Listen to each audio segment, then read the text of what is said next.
either A and B are same age, அதாவது A and B are equal or A is older than B. So older than B இந்த ரெண்டையும் சேர்த்து தான் நம்ம என்ன பண்ணலாம், A is greater than or equal to B அப்படிங்கிற result நம்மளுக்கு கிடைக்கும்.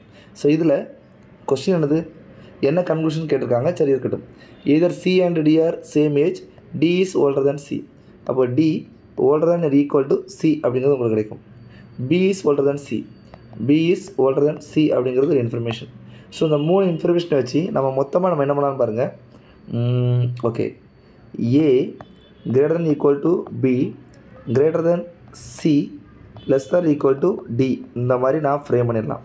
இப்போ கொஸ்டினில் A is older than B, A is older than B இல்லை, older than or equal to B இருக்கலாம். ஓகே, அதனால் older சொல்லக்கூடாது.